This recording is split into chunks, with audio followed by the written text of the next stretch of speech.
Perfect.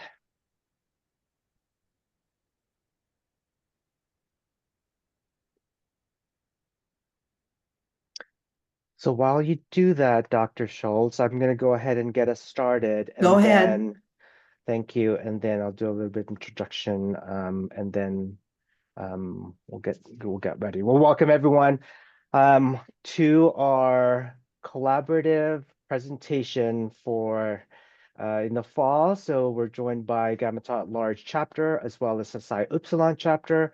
My name is Ron Carpio. I'm currently the president of the Gamma Tau at Large chapter and also the vice president of the Psi Upsilon chapter. We're joined here by some nurse leaders from both chapters. So thank you everyone for joining us this evening. We are so delighted to have Dr. Marianne Schultz doing our presentation titled Artificial Intelligence in Healthcare Now, Roles and Functions for All. So just a little bit of a background for about Dr. Schultz. Dr. Schultz is a professor emerita and informaticist at the California State University San Bernardino Department of Nursing. She has a strong background in nursing administration and health systems, having served as a nurse manager, department chair, and associate dean. She serves as chair of Cognitive Status Work Group of the CMS-sponsored PASSIO, which is post-acute acute care. Sorry. Oh, that's okay. Post-acute care interoperability under the Karen Initiative. She just completed a 3-year term as gubernatorial appointee to the advisory for the California Institute to Advance Precision Medicine, which is the first and only nurse to serve in that area. She was inducted as a fellow into the American Academy of Nursing in 2022 and is currently launching an education and research firm online. Dr. Schultz considers herself rewired, not retired. Thank you, Dr. Schultz. If you can take it away. Okay, I'm going to share screen in a moment. Thank you for that kind introduction. And it's been kind of interesting talking with Ron and some of the other players. I'm trying to, let's see, share a screen. Hold on. I've Let had some me, technical challenges today, that's but okay. they are, someone else is sharing. Very good. Yep. Go ahead and you can share. Yep, there you are. Here's my lovely daughter who, Oh, all righty. Let's try here. Hold on. I'm going to change my view here in a second. And I have my first few audios called up. Let me make it bigger. Just say.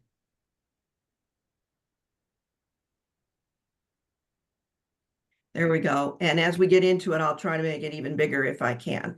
So how many attendees do we have today, Ron? we have 19 total. Oh, good. We should have plenty of time for conversation. So let me just scroll down here. I'm like on the little kids show where you look through a mirror, a hand mirror and say, I see Bonnie, I see Ellen Dereshowski, some old friends. Let's see, who else do I see? Jeanette Widener, that's a name I know. And Susan Opas, that's a colleague and friend of mine. And I'll scroll through the rest of the attendees later so I know who I'm dealing with. But the first thing I want to talk to you about is precision health roles and functions for nursing. And really, I'm going to define precision health, and I'm going to frame this whole discussion in the framework from Dr. Bertalan Mesko, M-E-S-K-O, to whom I will refer many times. He is a biostatistician. He has PhD in big data and biostatistics and data science. He's also a practicing physician in Hungary. He runs what we call the Medical Futurist. And any and all of my many resources at the end, you will see his name and the Medical Futurist a number of times, because he's one of the best in the business to explain this to us in a very accessible way. So first, I want to talk to you about Doximity GPT. It is a HIPAA compliant AI writing assistant. Now, you've heard that GPT and some of these language models are writing our emails for us. They're cooking dinner for us. They're walking the dog for us. None of that is entirely true. But I want to emphasize, because I'll forget to say it, the phrase human in the loop.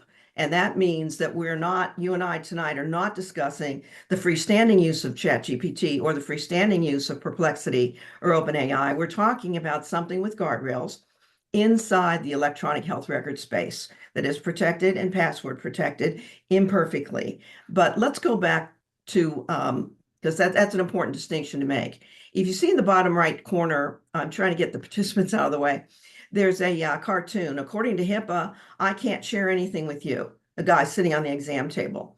Some of us have been in the field long enough to remember when we scratched down blood pressure, and I'm going to hold up just a little paper here, and we're scratching it down. I'm going to go over here and show the doctor, but don't show the patient. Don't show the patient their blood pressure. Well, things have changed, right?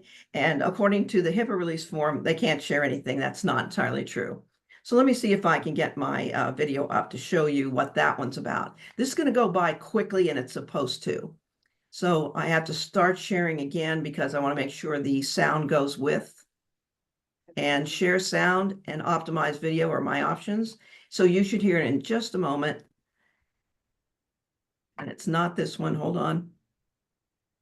Or that one. Hold on. There we go. It's this one. So you should see a LinkedIn page and it'll start about now. A HIPAA-compliant AI writing assistant Can you hear designed it? for health professionals.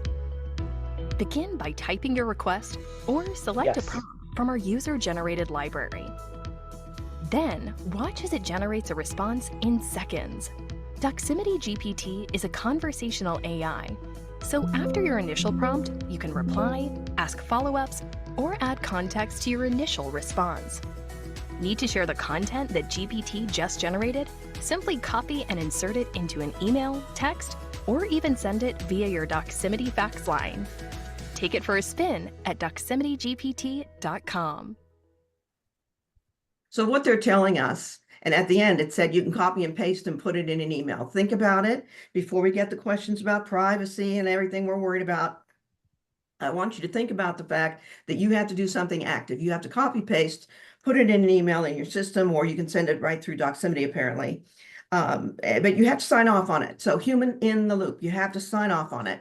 And I do talk to other groups who don't get the difference. Now we're still over here on my left hand in the electronic health record space, right? Where we've logged in and we've been checked by the hospital for, we're not too terribly crazy as nurses and physicians. This is not different from on my right hand, I'm motioning to you, that the freestanding use of ChatGPT or Perplexity or Google Notebook LM and so on, sending email to patients that way. No. We are over here on the left within the bona fide, legitimate electronic health record space. And I just put that cartoon up there just to think about how far we've come when we can't tell, yes, this is my 50th year in nursing, people. Back in the day, we couldn't tell the patient their blood pressure because they get all worried about it and their blood pressure would go higher. Yes, how paternalistic was that? So really, when we move on to our discussion of gadgets, and I'm not just a gadget girl, I'm more than that. I hope to know hardware and software well enough to tell you what precision health is.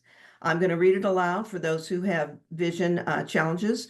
Precision health, defined by NIH, most often described in relationship to precision medicine, identifying commonalities and distinctions. Precision medicine is, quote, emerging approach for disease treatment and prevention that takes into account individual variability in genes, environment, lifestyle, etc. Precision health can be defined as an emerging approach to wellness, which is respectful of individual lifestyle, genetics, behaviors, environments, contexts of our uniqueness. Simply put, precision health is health consumption or precision medicine, illness and treatment consumption based on our data, our own data, as opposed to what I call the 50 guys with heart failure. When I say the 50 guys with heart failure, I mean cohort medicine, straight scientific medicine and nursing, and that's fine. None of that's going away. Also, your job's not going away. But dovetailed into your electronic health record, and it should be a longitudinal health record of your own, not just a medical record for an episode, but dovetailed into the scientific approach that physicians and nurses choose from menus and screens for treatment planning and interventions. The person's individual data is also there in a way that is kind of seamless and not all that transparent to the user, the physician or nurse. So this is Precision Health. The individualized care we've talked about, and I mean, people, we have talked about it for 50 years. Now, with the entrance of big data and the analytics, so the algorithms to use the big data, that's millions and millions of observations is big data. Now we have a day and age where we can use and plan and provide individualized care. And it's not future born. This is happening right now everywhere. I have concerns about some of the places where I consume care still on paper and still kind of getting on that digital highway, but that's the exception. I know that precision health as definitions and variations are emerging in some of the textbooks. I have not had time to explore that lately. So I'm here to assure you as I start on the first of the 7 things to expect in healthcare. And the first is generative AI. Again, the framework from the Medical Futurist, which is right here in my slide. When I talk about these 7 things, I'm going to assure you at each step of the way, your role is still your role as the professional, holistic nurse provider. Your functions are many, just like they used to be. It now includes technology, technologist, technician, so at a lower level. It also includes translator from what the patient brings in with ChatGPT output, like they used to bring a bunch of Google searches, right? So everything and nothing has changed, but we still have assess, plan, intervene, evaluate, revise, or whatever multi-step of the nursing process you are teaching, using, and espousing. And computers not taking your job. That's going to be addressed later. But the very first thing I want to say about generative AI, it is the most important change that has occurred really in a long while in healthcare, and it made its splash on the scene a little over 2 years ago. Let's look at a diagram, and we're going to in the next slide. But first, generative AI means it generates an answer. As opposed to Google, which is a list, right? You put in Google and say, what's the weather today? Or what side effects should I know about my Lipitor? And it gives you list after list, item after item after item, like a recipe. And you're supposed to collate and put together the recipe. The reason generative AI is so important is just that it generates an answer. So there isn't item by item necessarily of output that you are to look up. It's as if generative AI, and those examples are in large language models, such as OpenAI, such as Google and MedPalm 2, and the later generations. And this gives you an answer that, yes, sometimes is incorrect, called hallucinations. But I want us to stop here on the screen for just a moment and look at what is generative AI. An answer is generated, and that's why we say this is a notch up onto another continuum of change in healthcare. That's why it's getting so much attention. That means it's not just a continuum of change and a new gadget and a new company came on board. That's not all of what happened. What really happened is a jump from Googling around, I call down here, I'm motioning down low, and moving up to something that actually generates an answer that is sometimes not so correct. So if you look at my big circle here on artificial intelligence, the machine learning techniques that are used to manage the amount of big data, and this is what's different from cohort medicine, machine learning techniques are, the forest techniques, the fancy decision trees, nearest neighbor, and other sorts of machine learning techniques you and I did not study in school. We studied on the biostatistics side, and my right hand is t-test for independent means, regression analysis, ANOVA, and so on. But on the left-hand side, we have new techniques that we really haven't heard of so much, and most of us have not studied in school. Dr. Bonney reminded me the other day, my PhD is almost 30 years ago, and it seems shocking. So as an informaticist, I put myself back in the UC Davis program for informatics. I am not a data scientist. I don't know all those machine learning techniques that I'm circling on the right, but I wish I did. And I say, I'm not a data scientist, but I play one every other Tuesday in the Nursing Knowledge Big Data Group from the University of Minnesota, to which I belong. And that's just an old joke of saying, I wish I were a data scientist.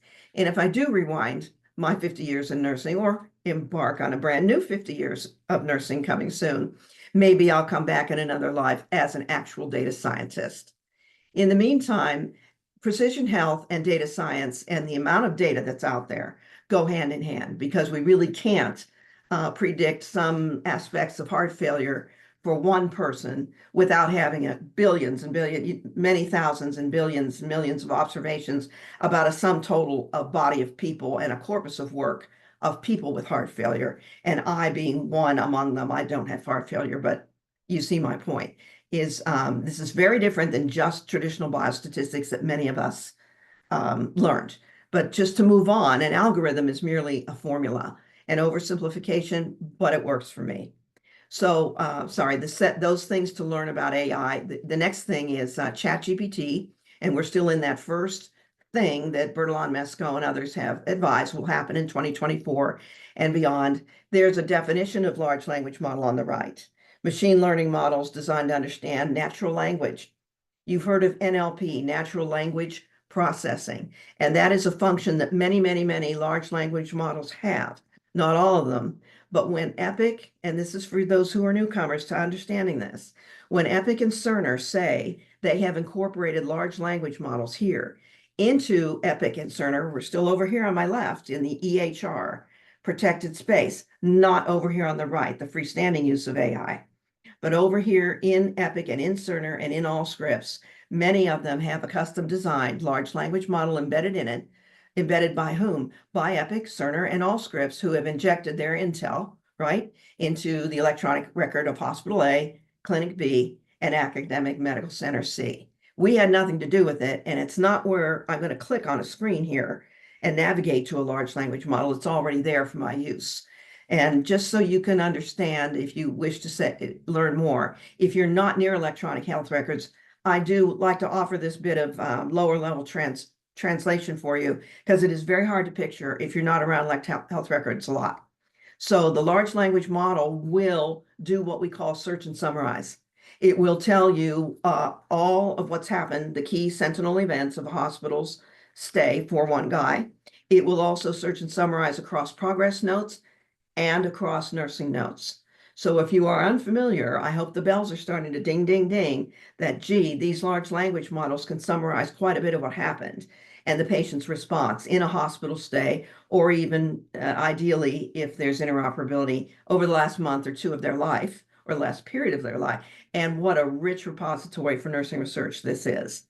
So again, we have human in the loop, and every time the physicians or nurses summarize for discharge purposes, they get a summary that is probably generated by a natural language model. So that's the software written by the experts within a large language model that is embedded in the electronic health record. I can't do better than that to explain something in technical language. I do understand it, but for those who don't, bear with me. And we're going to look at some gadgets that use generative AI. So I'm going to navigate over to that URL here in a moment. Now, I use Together by Renee is the name of the thing we're going to look at. And if it's not, this is a guy from the Evening News. His name is Rich. So Richard, Rich on Tech. And Richard, I forgot his last name. You're going to see him in a minute. And we're going to undo the sound so we can hear it. He's going to demonstrate Together by Renee. And I'm holding up my phone to the camera to say, I use it every day. And it measures what's going on with vital signs through the eyeballs. Ready? See your vitals just by snapping a selfie. This guy, Rich Jamero, has details on a new app in today's TechSmart. You can hear it. You doing it right now? I'm doing it right now. Yes. I am breathing. You're breathing. Okay. My heart is Good to going. know. That's good to know. And I'm going to get a blood oxygen level here in just a moment. But this is it. All it takes is an iPhone and this app. Staying on top of your health, we know, takes a lot of work. But now this new app is using a combination of AI and a selfie, so you can see your vitals instantly.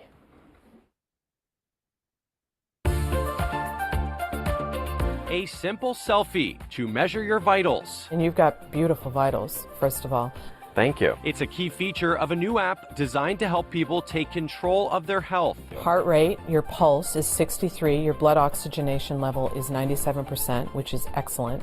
It's called Together by Renee, started by Dr. Renee Dua, the same doctor behind the successful Doctor on Demand app called Heal. I actively see patients and I run into the same few problems every single week for 20 years. Together lets you scan pill bottles for a complete picture of the medications you take to offer refill reminders and analysis. This app is for anybody with a medical condition and anybody who has someone in their life that loves them, that wants to help them take care of that medical condition. The app uses AI to sort through scans to suggest lab tests and preventative screenings you might need to schedule. For example, we see here that you're taking a cholesterol pill.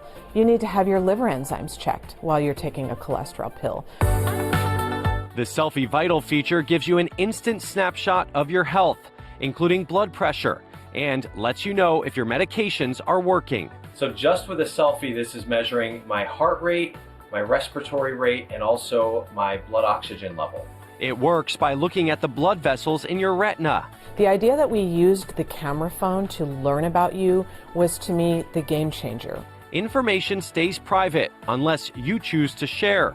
Coming soon, the app will analyze voice for signs of anxiety or depression and scan insurance cards to find providers in your plan. Everything is in one place, and that's what I've done with this app.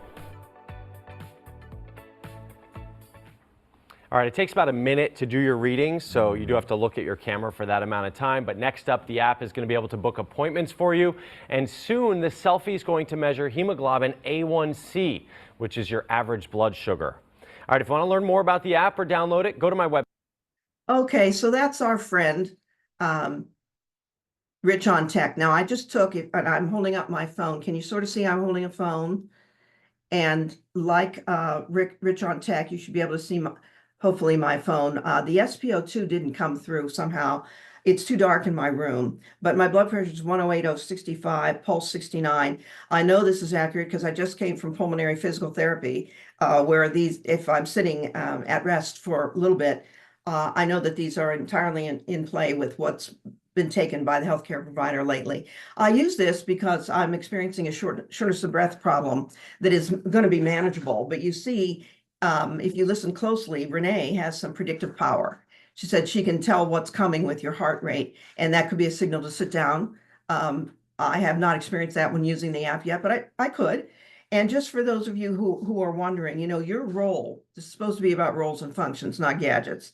Your role is still the nurse as the knowledge person who possesses the knowledge broker, the knowledge healer. But your function could be to translate and fact check. So my facts were checked on this earlier today, in fact, an hour before I came here, by providers. And another role and function to consider here is, Renee is going to make your appointments. Renee is going to prompt you when you have forgotten an appointment or maybe a medication, and it's going to inform you about your medications as well. So there's a safety mechanism in there that is part of the nurse's functionality. So the nurse is still the care manager and the patient navigator, but the function might be coordinator of care, and Renee helps with that. In fact, the creator, her name Dua, she kind of implied Renee's doing it by herself, which kind of not, but Renee is a friend of mine now. And I like to practice what I preach. There are many other tools here that I'm going to discuss tonight that I would love to say I'm using all the time, but I'm just not there yet. So role is case manager, navigator, coordinator is your function. And I wonder if the competencies are something like this. Strengths, can you list the strengths and weaknesses of the app you're using with the patient, like Renee? Can you demonstrate and have a return demonstration from the patient of the proper use of this app? That would be a measurable competency. And another is to download and use Renee as if you were the patient, and do so in a clinical setting and showing others how to use it. So I don't have a role and function for everything here, but I do have a role and function for what's next, and that's Nuance Communications, and has integrated GPT-4 into its Dragon ambient listening platform. So what I see on the right is an exam table, okay, in primary care. And I can't wait for my primary care doctor to sort of, get there. And I don't know if he and the others are going to be there anytime soon, but I think this is the module for Renee, the Nuance Communications that says the time and welcome. So I guess I would say to you, this listens to clinic conversations. So the ambience listening, the environment, and it's a clinical conversation to generate what the work of scribes has been. I'm going to refer to primary care, and you're going to say to me, Marianne, get another primary care provider. Well, they are kind of behind the times, but if I were asked, do I care that dragging ambient speech is used, I would say I prefer it, because every time I leave the primary care office, even though I'm an insider, I'm leaving without the authorizations to get a test, a blood draw, or tomorrow, I hope there's paperwork somewhere here on a DEXA scan for my bones. But ambient speech, ambient listening is going to help clean up what the scribe missed, well, I guess I missed, and what the primary care people failed to convey to the front office where you pay your bill and make your next appointment. So I say bring it on, but not everybody wants to use ambient listening such as this. I kind of do. So I think your role is still a documenter, meaning an evaluator of care, because you got to document it to evaluate it. I think your function is nurse facilitation of communication. And I wonder if a competency is, can you consent the patient responsibly if that's what needs to be done? There could be a consent buried in there in whatever you sign when you go to primary care these days, or when you become a patient there, or in the email you may not have read from your primary care provider. Another competency could be, can you interact with Dragon or ambient listening devices the way you do with Siri? And can you do that, I say to you, without cussing and throwing things, right? Because sometimes we get cranky with Siri. Can you, as a competency, effectively use communication tools? And that's straight out of AACN Essential 8.1. So now that I've said what some of the roles and competencies are, the roles are kind of sounding the same. The functions and the competencies may have morphed. At least that's what I think I'm hearing in some of my remarks so far. I have another little fun thing to play for you, and this is the medical futurist himself, Dr. Bertalan Mesko, and this is straight out of his newsletter, which is credited, by the way. All my slides have a visual that is credited either on the slide or verbally. I'll say that to you, where my images came from. Can ChatGPT be trained to diagnose medical conditions? He says only if you want your patients to die, meaning it is a supplement and what we used to call decision support. So let me see if I can pull him up pretty quickly. And his speech on this is going by, and this one will go by real quick. So pay attention. And here we go. Can ChatGPT and GPT-4 be trained to diagnose medical conditions accurately? Actually, it's possible. If you specifically train these large language models on medical databases, then those can support the medical decision-making process. Google's BART, and an alternative of that, was trained on medical data, and now it's being called MedPalm 2. That conversational agent would be in a better position to support medical professionals and to help diagnose medical conditions. But we will have to see such medical alternatives that were trained on medical data to see it happen. Can ChatGPT and Okay, so that's straight from the man himself. He's saying it's there as an adjunct, but we're not going to leave that to ChatGPT. Now, you will find patients coming in and say they had a long conversation with ChatGPT, which, by the way, is my favorite from OpenAI. It was the first kind of to make it splash on the scene. And I'm still using the free version of everything till I decide where I want to reside. So you should be able to see. Then we're going to move on to another 7 things to expect. Third, multimodal language models. They're kind of here to stay. So what that means is that the speech, the language, the images. I'm using one for dermatology because I am tired of going to the dermatologist as often as I do. If you know me or you can see me, well, the light's not great here, but I'm very fair complected and I go oftener to the dermatologist. So what I'm using in conjunction is an app. I haven't found a satisfactory one yet, but it's my point is visual for multimodal, and you can take a picture of a skin lesion or what might be a lesion. And also there's ways to make voice recordings for those of you who are predisposed for dementia. Sometimes voice recording or anxiety can be a helpful adjunct tool. Multimodal, so audio, visual, and also the text, the written word. So that's coming of age. And I know I've used multimodal tools here and there. I'm going to forget to say. Sorry. I'm I sorry. can't join, but I want to remind you all that for any invitations like this with you and the directors, I should be I'm sorry, is that directed for me? I'm not sure. I don't think so, Dr. Schultz, but Okay, I'm going to continue. thank you. Thank you. So another is AI twins. If there's time, I can show you Dr. Mesko. He's over here on the right in a picture within a picture. And the real Dr. Mesko's in the middle, right? And the fake Dr. Mesko's, sorry, in the middle is Dr. Mesko. And on the right is the facsimile. So what you would call in lay terms like a deepfake image of him speaking. And his voice is pretty good. I'll play it if we have time. Help me remember. And on the left is, of course, the magic curtain, right? That we're supposed to know something is transformed by magic. But what we mean by a digital twin is that, you know, my image and likeness and everything about my persona, including the quality of my voice, the pitch, the tempo, and also my mannerisms would be reproduced in an audio. You can see why people are afraid of this. I've even seen it demonstrated in real time at professional meetings, and people are very much like, try not to pay attention. If you see the green curtain here, to the man near the curtain, that's a phrase from The Wizard of Oz, right? And everything about him was fake. He was a fake. And at the end, if you remember the children's tale, right, of The Wizard of Oz, he gave a fake heart and a fake intelligence and fake everything to his visitors that came with Dorothy. So yeah, it feels like there's a man behind the curtain on the left with the real Dr. Mesko in the middle and the imposter, if you will, on the right.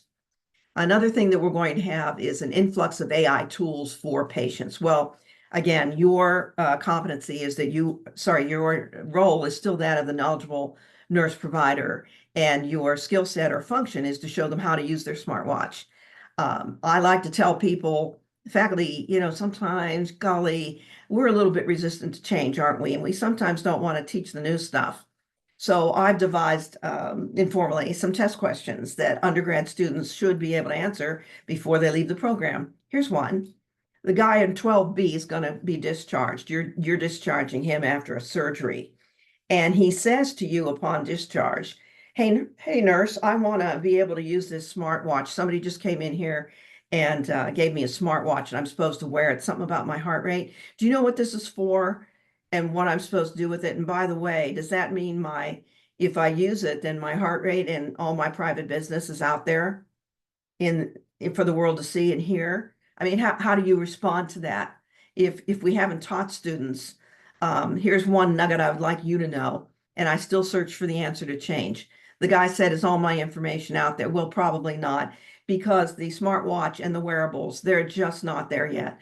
They're not necessarily articulating to the electronic health record that is medical based. It may or may not be articulated to the electronic longitudinal personal record that you may have, the personal health record, PHR, longitudinal, that you could do in a freestanding way, unless you do something, flip some switches to have the recordings you want in there. So really the downside of the wearables is they give us an awful lot, and there's a lot there for you physiologic nurses and others who want a repository of data, but good luck finding it, because what we see on the screen is a watch. And I'm saying, unless you have one of those niche diseases that the electronic people are really courting, one is atrial fib. That's almost the poster child for wearables, right? Of all that we can do to predict atrial fib, and you might be woken up in the middle of the night from your smartwatch. If you have atrial fib, say, get yourself to the hospital. And I know for a fact that some of the cardiologists, unless there's an ablation, are saying you should have a smartwatch. The end, you really must, or they might insist upon it. But that is coming more the norm than it is the exception. So I don't fit into any of those categories yet. And I really need to do something with my smartwatch, as well as Renee. And you probably know mood rings are back in style, right? You can have a ring you can wear that is a facsimile of what you see on the screen, which is the watch. And only those of us who are old enough would know what the mood ring has done or is about to do for us. Back in the, I want to say, mid-70s, it would turn a few different colors of blue and green. It was supposed to be about your moods. Okay, and if it was red, you were mad, that sort of thing, but it's amusing. So at any rate, another thing we want to be sure our students know is prompt engineering. And the next slide will tell you how to do that. Prompt engineering I've even had faculty read the article by Bertalan Mesco that was included in one of my publications recently. And he said it's the most important skill anywhere for any medical professionals is prompt engineering, to know how to use ChatGPT. So what I'm going to ask, let's see if I can stop sharing. I don't want my audience to fall asleep. But can you put something in chat to tell us? Here's the question. Are you using ChatGPT or a large language model on a regular basis? I'm going to type in, yes, I am. So I'm logging in, not every day, but now that I'm talking to you, I'm going to have to get honest and say, yeah, I'm using ChatGPT every day. I'm using it for everything and nothing. So from Chun Yu, that's a yes. James Sobieski, yes. Sherry said, I don't know what Sherry said. Andrew said sometimes. Well, Andrew, we're going to make that all the time. And for the rest of you who aren't answering, oh, well. For myself only, yes. So that's good. We're making some inroads, but it's easy to forget. And, it can be hypnotic, after a while, you're there late at night saying, what am I doing? And then you go over to Facebook Reels and somebody else telling you to go to bed, right? Because it's getting late. But if you want to teach how to do ChatGPT prompts, you can go to the Medical Futurist. Again, here's the link for how to create the ChatGPT prompts. Be specific, describe the goal. So make sure you say it's a 69-year-old woman with shorter breath, presents with shorter breath. That's me. Describe the setting and context. That would be, but what do you recommend for exercise for this woman who's only short of breath when she accelerates quickly? So that narrows it down, right? That's not short of breath all the time or with other provocation. It's when she accelerates quickly. Now, that's the problem we're solving right now, including today. So what I do is I iterate quite a bit. So I put in my basic STEM. It's a little bit like writing a test question, really, and say, ask it to play a role. Now consider what I said, ChatGPT, from the patient point of view, or consider what was said from the healthcare provider point of view, or say, use your previous thread. See here, take the same 69-year-old woman with heart failure and give her diabetes. So really, if you iterate, it comes up with, if you haven't used this, the speed alone will just twirl your head around like in that movie, I'm just amazed at how quick it is. And it does give me some very accurate answers. So you do need a little moxie to determine if this is an accurate answer or if it's not. Those are called hallucinations. And I don't have a great answer to that, except to say, we better get on board, because the patients used to be coming with printouts from Google this and Google that and reams of paper. And now they're coming not so much with paper, but something electronic, and say, here's what ChatGPT told me. Here's what MedPalm 2 told me.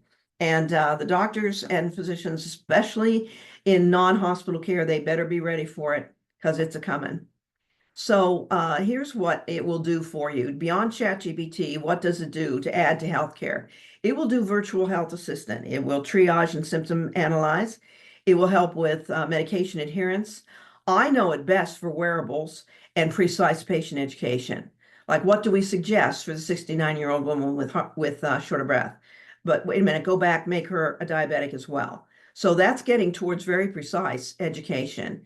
And I'm not sure, let me see if this link, I had technical problems I mentioned, and I wasn't able to prepare all of my links quickly. I'm not sure if this takes us to anything we want. So just be patient with me and hold on, because I'm nothing if not lots of links and lots of entertainment. Where does this take us? Oh, yes, this is the one I wanted. Sorry, this is from ChatGPT, and I'm going to try it. It works on 2 speeds, big and too big is what this does. Let's try here. Nope. And this is a ChatGPT output that you can easily share with others. And sorry, the prompt, it's difficult to manage this image. I would like you to explain to me, as a patient, in a pictorial and understandable way, what it means for me to have mitral regurg. And you don't have to read it all, but it starts, GPT says, think of the heart as a house with 4 rooms. This is the patient, or I am helping the patient. Explain to me, as a patient, what it means to have mitral regurg. That's the prompt. The answer, think of the house as a heart as a house with 4 rooms, 2 rooms at the top, the atria, where the blood begins its journey, and so on. So there's no picture here. There's just text and words. And it says your mitral valve is like a door between one of the rooms at the top. So actually, it's kind of a nice a grab from the article by Wojcicki, which is in our references. I'll show you at the end. I have a lot of references for you, but that's the kind of thing that ChatGPT will do. What if I'm in the classroom and I'm explaining to students something and I say, now this is all the direction you're going to get. I've taken the concept or the terms, I've defined them, I've given an example. Instruction, I often say, doesn't get any more granular. In other words, I cannot break it down into any more smaller parts for understandability. And that was kind of the end of the road, leaving me sounding maybe not all that helpful. Well, today I say, I don't think it gets any more granular, but let's see what ChatGPT has to say. Or I have students have GPT open, and I might say, you over there, Sally or Bob or Betty, tell us what ChatGPT will say to the following. And if I'm close enough, I'll do a voice prompt, or the student will. And I'll ask two students to do it if you want to get fancy. One's in ChatGPT and the other's in MedPoem too. And well, good luck with that comparison because it may not be what you expect. Anyway, it's easy to use in the classroom for education and to when I run out of ideas on how to explain something. So at the bedside for explanation and purposes, like you just saw on the screen, the heart is like a house with 4 rooms. We are living a revolution right now. Well, I'm saying to you, this is post-revolution, and I'm going to make this bigger. Bertalan Mesko, the medical futurist, we're living in a revolution, and companies that I tried to explain are integrating a large language model, a LLM, such as ChatGPT. The companies are listed on the left. Nuance Communications, the one we just saw with Dragon, ambient speech. Nabla, Doximity, and you can use it to prepare referrals and authorization requests. So there's a lot of back office and front office stuff, as we say in primary care, that are not very visible to the nurse provider in the hospital. A lot of it's streamlined for the patient, and there's cost savings like referrals and authorizations. So I don't know for you, for your money, but I'm still getting a phone call from the specialist office here in Pomona who says you can come on down and pick up your referral for physical therapy. And this was last year. So I'm on the phone going, for real? And they said, yes, come on down. So I was in the neighborhood and made it work anyway. In other words, they're not digital yet, but Doximity will do things with integrating ChatGPT, facilitating asking the insurance company and facilitating the answers yes or no, and what's the paperwork and where's it going, digital paperwork. So the companies listed on the left are part of the solution, as we call it, or the answer for the revolution we're listening. So we did demonstrate now Nuance Communication, we demonstrated Doximity, and we also demonstrated my favorite, Renee. So you can go to that link about the revolution, and he will show you more, Dr. Mesko will, about the companies that have already integrated ChatGPT into a medical environment. Now, here's one of my favorite people, Helen Waters. She's what does NLP, natural language processing, what does it feel like in Epic? And we're definitely going to play this one. Now, she's going to say, can you, the nurse, that's my audience today of 27 or 19 or how many people I have, can you understand the intent behind an inquiry? The intent behind an inquiry, because the thing you're speaking to, the large language model can, according to her. And can you communicate that in a query? Can you put all of what you're thinking, or most of it, into a query, a prompt engineering? So let's go and see what she has to say about this. And she talks about search and summarization. It's going to take me a moment. Again, my tech challenges before I logged in here with you today. And it's down here in the next one. And I might have to flip over. We saw the opportunity to really help intelligent. In 2019, we moved to the public cloud opportunity to host Meditech customers in public cloud, and thereby begin to develop applications in a native cloud environment, right? No longer historical development approaches, but taking native cloud capabilities and developing an application suite.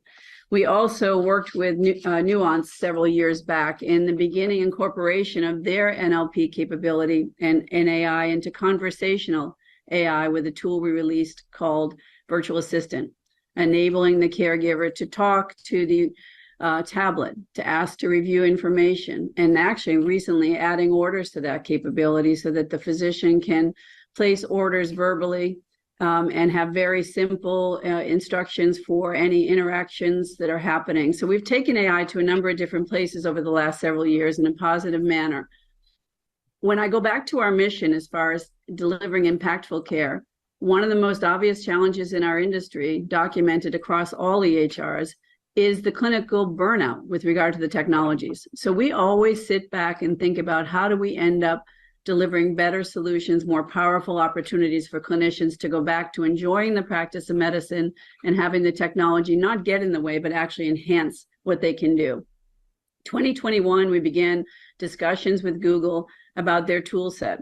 And we decided together to embark on a project that we have now delivered to a customer, actually, to embed naturally the Google search and summarization capability within our record. By search and summarization, I mean taking advantage of capabilities within the Google platform, within the Expanse workflows, and using natural language processing and a large language model to understand the intent behind a clinician's inquiry. Instead of relying on specific word matches, clinicians can more naturally interact with the patient's record, both their current record and their historical records from a legacy Meditech system or perhaps another vendor EHR.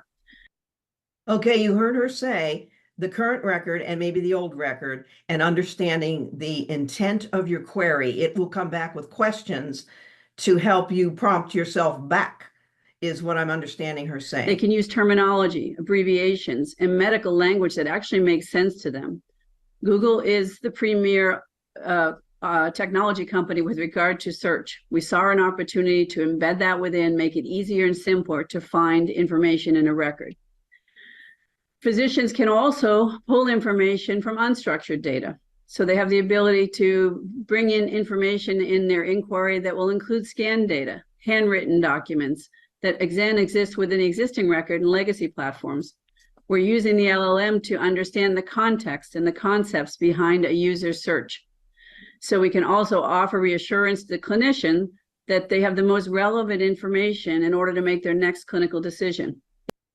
Okay, now we're going to leave her up there where we can find her later if we really need to. You may prefer listening to her than me, but I guess what tired talking, what I would say to you is if I'm the physician or the nurse on the division, and I say because Epic's making these things not in drop downs, but in voice activated. And so I'm going to say Epic, or whoever the name of Epic's genie is, where on earth is the patient's blood sugar from 2 days ago? I think it's spiked at dinner time. Words like spiked and dinner time are something that your Epic company, when they come to custom design for your hospital, they will make sure words like spike or dinner time are prominent enough in the SEO, the search engine optimization within the electronic health record, is what she's talking about, and to give you a result quickly and to prompt you back. Did you mean spike, a rise in blood sugar? That's not a great example, but you see what I'm trying to say, that you're communicating with whoever the name of this NLP is. And when she says unstructured data, that's everything she said, from handwriting to an image, and it's also unstructured is the narrative. The patient said blah blah blah, so you can be able to query it. What did the patient say in response to the news about cancer? So the possibilities are endless. And if anybody is wondering, is this really better? You tell me about all the things that are forgotten or overlooked, not just in primary care, but in the hospital setting too. And for my money, and I know I was out of the country recently, it was very key to what was wrong with me, that when I presented in July in a hospital, the question that often is overlooked over time: have you been out of the country lately? And if you think about, if you have been out of the country, and that is what's wrong with you, be it a dysentery or a GI or if it's a respiratory illness that I had recently, they knew I was out of the country. They know I'm always wanting to be out of the country. But think about how often really important questions are missed. And that's what artificial intelligence is going to do for you. Missed, or if it wasn't missed, now it's lost. You know where the result is. So I'm going to skip through. For your convenience, you can just pull this up when you're ready and talk about what's new in cognitive health. It's not really my area, but I can tell you now in this next slide, here's some things that will aid with memory. And for those, I am not at risk for any of the dementias. My mother, some of you know, was 105 when she left this earth a few years ago. She had no cardiac, no respiratory, no metabolic, so no diabetes. She had the cervical curvature and frailty of age, but she had none of the dementias. Her memory and her conversation was better than any of the 10 people on the line tonight, I assure you. Gave everybody a hard time till the day she died at 105. But if that weren't the case, we would get an app on a laptop and get photographs that are familiar and stick them here. Sounds that are familiar. Could be a cat or a dog that are familiar, and put them here. Videos from a prior life and images. And that is going to help with cognitive health before we even reach the point of a major demise with dementia. So I just throw those out there for your consideration, that there's plenty to think about of what can help with anxiety and anger and confused. And I don't feel like diving into those yet, but I am motivated to find out what I should be doing right now with two things: a voice recording of my own to see as an early harbinger of dementias and other problems like anxiety. And I'm not sure what to do about the other thing I should look into, and that is signature and handwriting. I don't know if I can produce a baseline because my handwriting is getting worse all the time, but those things, changes in voice and changes in handwriting, as you well know better than I do, since I'm not a clinical nurse anymore, but those things are predictive of diseases and conditions that can be acted upon. So I know that this is precision health because it's coming from me and I'm generating the data.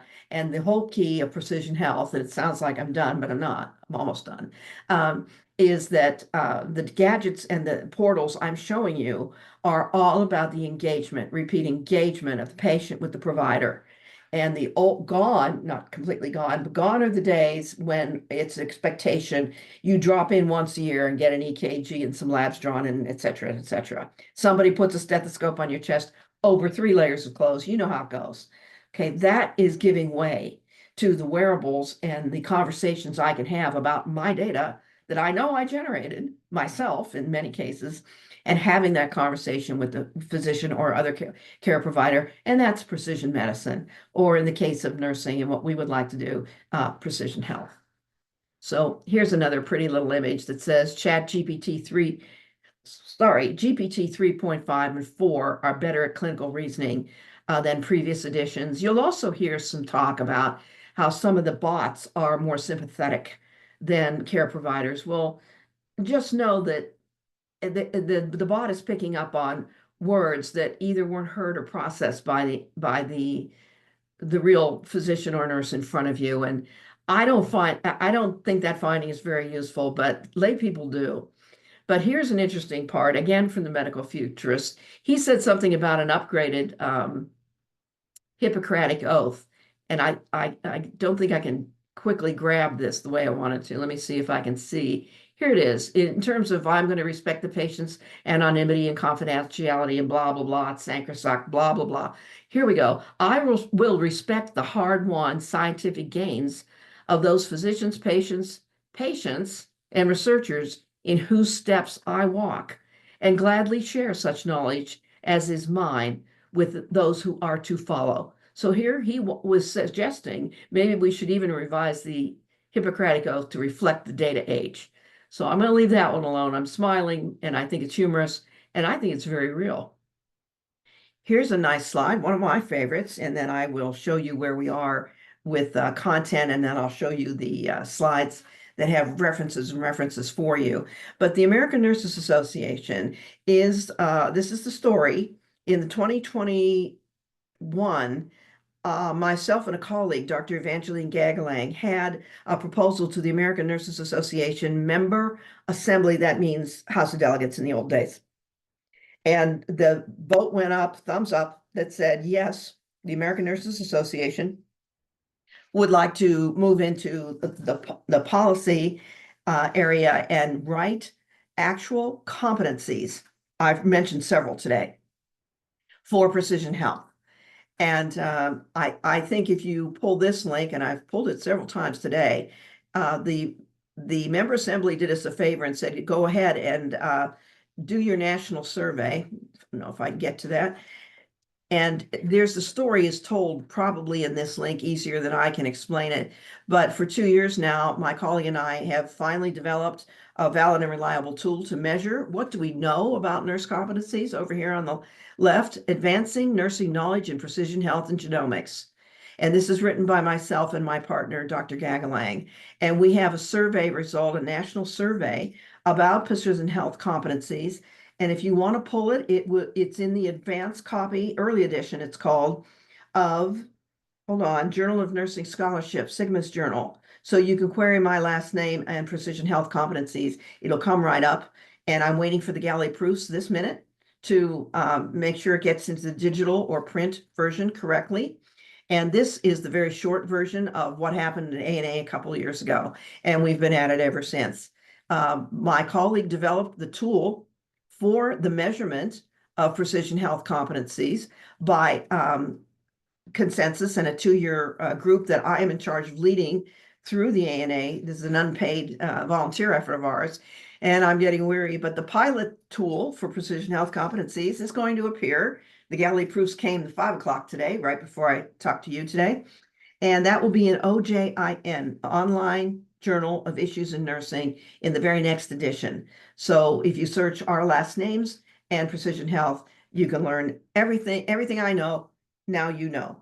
But the last portion of the ANA story on developing the competencies, meaning the roles, functions, and competencies for precision health nursing. I'm organizing a Delphi study today of a bunch of experts. And then when that closes and the competencies, and there are 40 some of them written, there's a lot of them, then it goes to public comment within the ANA nursing world space.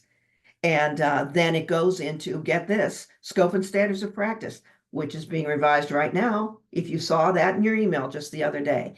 And when the competencies go into the scope and standards of practice, my understanding is that's where the muscle is, where then nurses taking certifications exams will have to know something, right, about precision health. And rather than say this is a recommendation and a great idea, no, the muscle, I guess, is in the scope and standards. And how it's going to be taught in schools of nursing and when, your guess is as good as mine. Very briefly, I know that this is this one's a little well, a guide to in artificial intelligence in healthcare. That is the cleanest, neatest, sweetest, quickest version, digestible, from Dr. Bertalan Mesko on what this is all about. So if you're leaving still scratching your head, go there. And then on the right-hand side, a practical guide about digital health medicine. Another resource. We know this meeting here, register for a meeting on machine learning. It's over, it's behind us. But on the right-hand side, the New England Journal has just issues now, a whole line of endeavor on just medicine catalysts.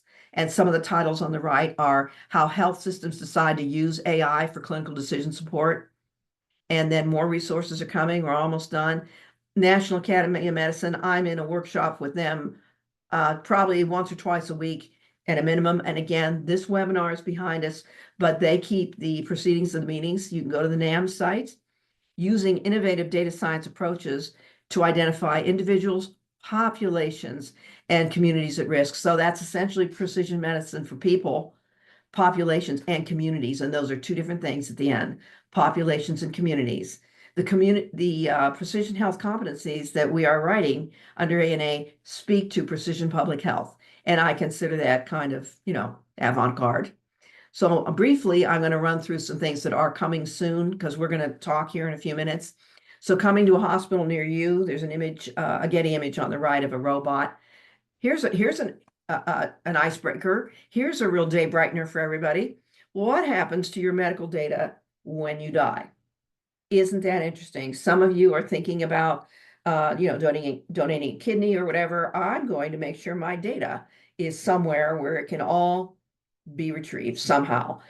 If you click that link, I'll save you time. It's the wild, wild west still, which means there aren't any hard and fast rules. And if you do what I do, and I'm doing estate planning right now with the lawyer, he doesn't know anything about your medical data. So I like the image though of skeletons on a keyboard over there on the right. Couldn't pass it up. Next, another thing to watch for, and my goodness, 2 redheaded nurses. I generated those images from DALL-E within the OpenAI free space. I made 2 images on the left and on the right, one for transforming remote patient monitoring with the Internet of Things. And on the right is Epic Advances Interoperability. So to hear Epic tell it, they are seamlessly, almost single-handedly, leading the charge for interoperability. And if you look at NYU Langone Hospital, University Hospitals of Cleveland, seeing is believing. But I'm laughing at these 2 redheaded nurses that I generated from DALL-E in ChatGPT, and I put the short URL for you to read those titles. Internet of Things, Epic. Next up, and this is fun. I'm sorry, Dr. Schultz. I'm so sorry to interrupt. We're actually 1 minute over our time. I'm sorry, I thought we had 6:15. I apologize. No, that's okay.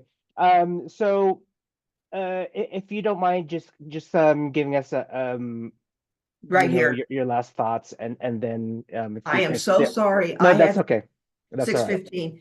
According to the medical futurists, AI will not replace medical professionals, but those medical professionals who use AI, that's me and you, will replace those who don't.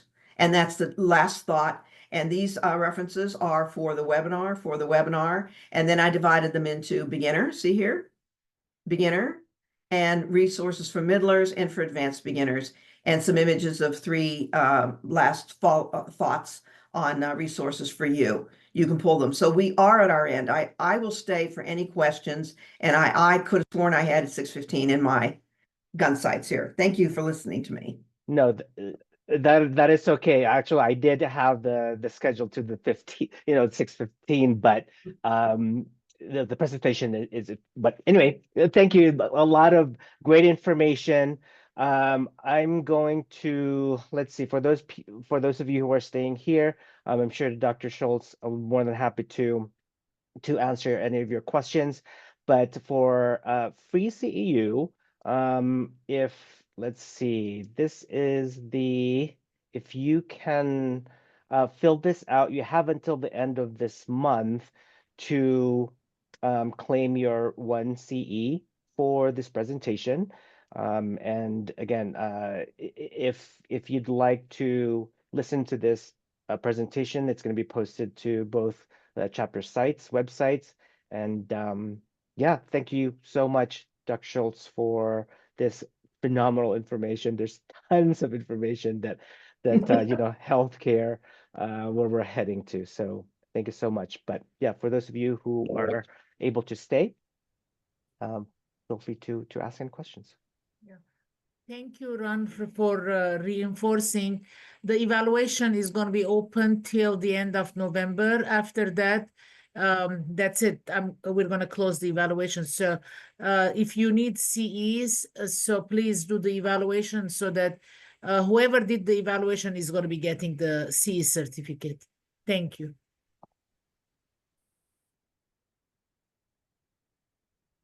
Thank you. Well, people are dropping off, but I'm glad to stay. There's a good question in the chat. It said, how HIPAA compliant is ChatGPT? That's a smart question. I don't know. You would ask your tech experts at the hospital or the CIO, that office, the Chief Information Officer. But ChatGPT, I hope you mean within the electronic health record. Thank you. There was also a question about if I think it was the Together, the Renee, by Renee, if that was a FDA validated or verified. I would have to go to the FDA site for that. I'm sorry, I don't have it at my fingertips, and I kind of should. So I better stay out of that one for a while, but that shouldn't be. one of my slides has that FDA, that have approved 1,000 or 950 new gadgets. And as you know, the FDA is approving software and algorithms nowadays. I better stay out of it. It's the innovation space, and I'm not sure. Sorry. Okay, that's all right. And I think that's all we have. Questions we have. Susan? Susan wants the list of references. Now, Ron, you are sending them. I will. So yes, I PDF will. version. Absolutely. So the PDF version of this presentation, I'll be sending out to all the people that attended today's presentation. Yep. Now, that's a lot of references, people, but I did segment them. Beginners, middlers, very, very helpful. Thank you. advanced beginners, yeah.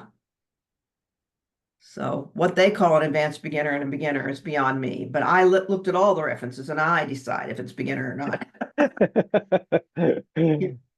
Thank you. Yes, you will, Jean, have access to all the links are in the slides. Yeah, everything is there. That lady from Epic was, or the lady talked about search and summarization was really good. She's worth listening to.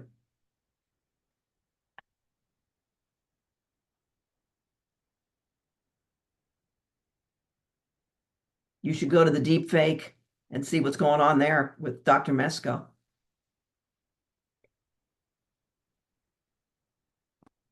See this lady? I mean, she was good.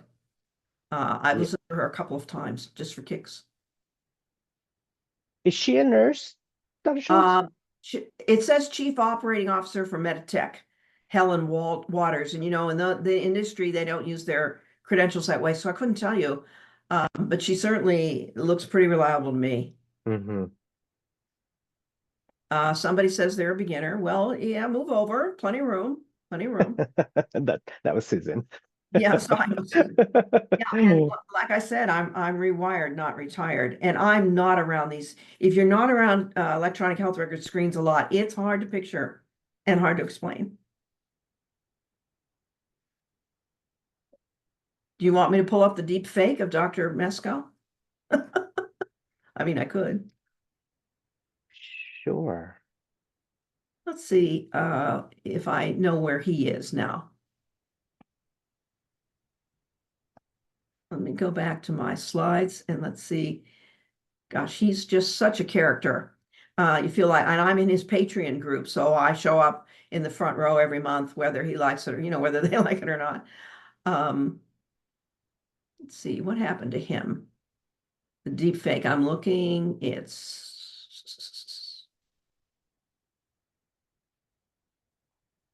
we have 8 minutes. It's only 8 minutes after.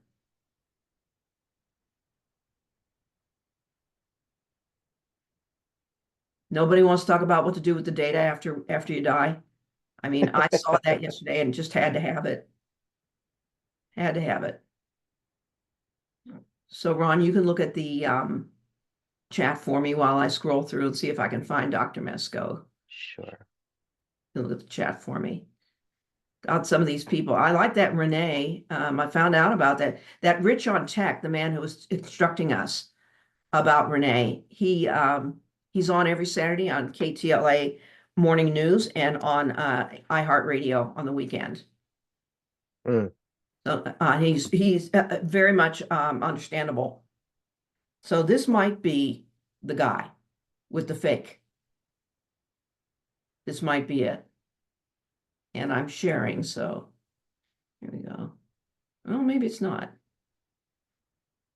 There he is. Yeah, that's incredible. Yeah, he's good. But his whole spiel, here it is on you can find him on YouTube.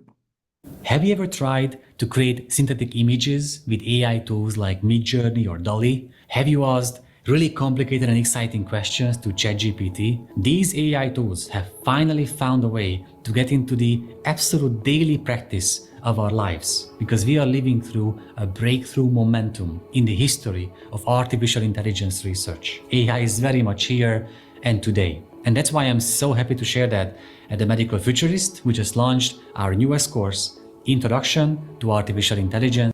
I'm sorry, it's not what I'd hoped for. So you're going to have to go to YouTube and put deepfake image and Dr. Mesko, Mesko. Okay. All right. Let's see.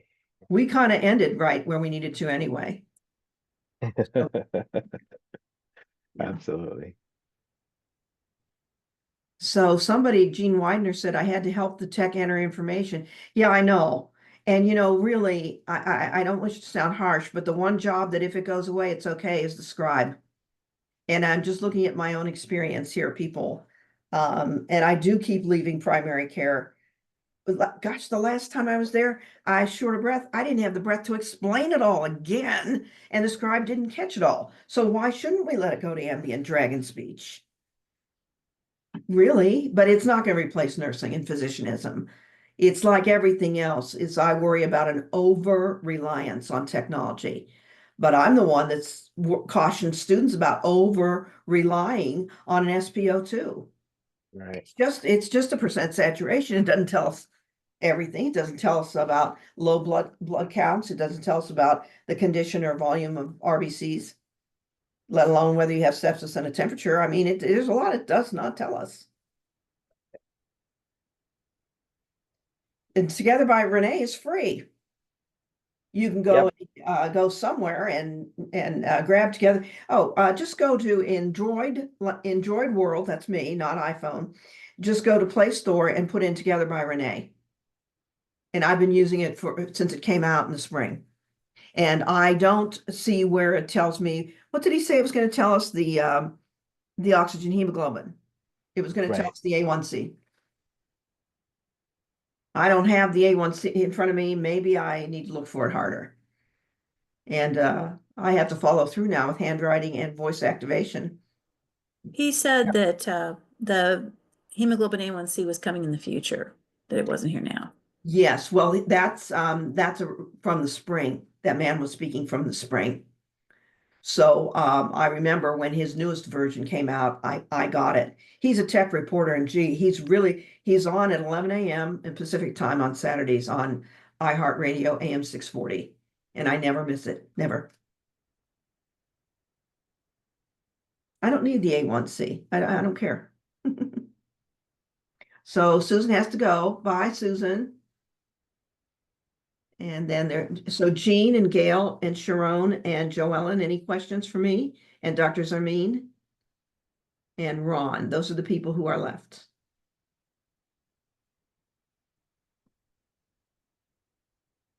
This sure was fun. Let's get together again soon.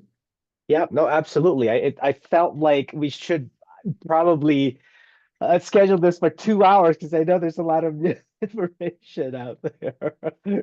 And you did provide a lot of great information. So, well, at least I a few times mentioned the roles, the functions, and what I think the competencies are. But I do want everyone on the line to tune in to the Precision Health competencies that were written. They really are coming to a theater near you.